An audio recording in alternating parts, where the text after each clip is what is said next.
It's like, I know, right? No, it's not. Oh, you a good-looking man. Stop it. girl, let's all just stare. Welcome back to the show. We love when you come. You're so much fun. But I heard something. I want to know if it's true. Could you have been a Harvard grad? I could have been a Harvard grad, but I actually applied to a lot of the Ivy League schools because my guidance counselor told me I couldn't get into any of them. So I was fighting really hard in my school, the whole affirmative action debate. You just got in because you black, and so I wanted to prove them wrong. And the school they said I definitely couldn't go to was Stanford.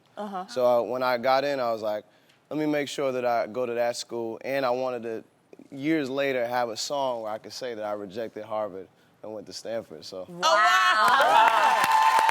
Like you said, going to Stanford was amazing, and you actually went to Stanford University with Issa Rae, who's actually the star creator of the hit show Insecure, which you're actually on. Issa, I love that. So what was that like going to school with her? Man, Issa's, I mean, as fun as she is on the show, that's really her. That's her personality. Wow. I used to make music with Issa. Really? So she would do these, write screenplays. She'd do plays on Stanford's campus. We'd be in the dorm room kind of working together. I'd make and produce the music, and then she'd write. So we always had that working relationship. But she always wanted me to act, and I was like, I gotta put my album out first, you know, music first, you know.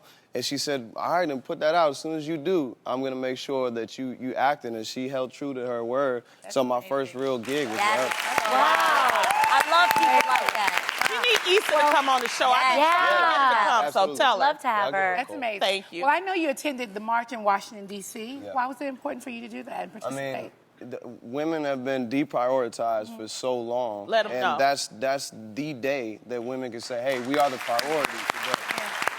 How many times do you see men's marches and women are always there? Yes. So how could I not be there? You know? That's amazing. I love that's awesome. I would have been there if you was gonna be there.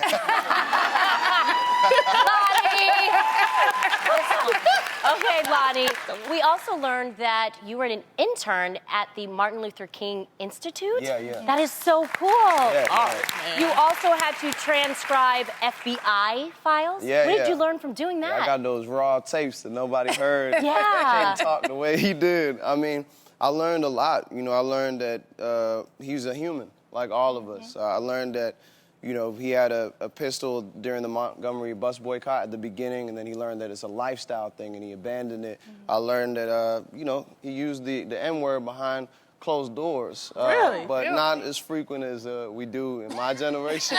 But it was definitely a different era where your public life and your private life were totally different. You know?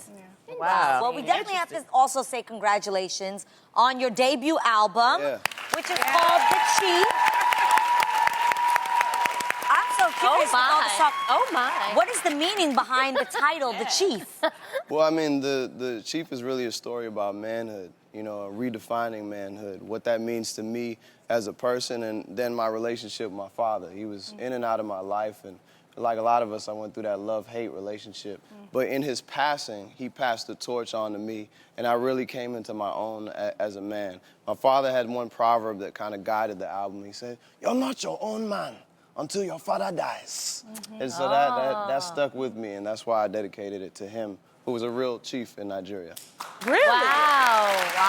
You know I'm part Nigerian. Oh, word? Lonnie Yeah, is. I am. That's why we got this going on. Oh, my goodness. Well,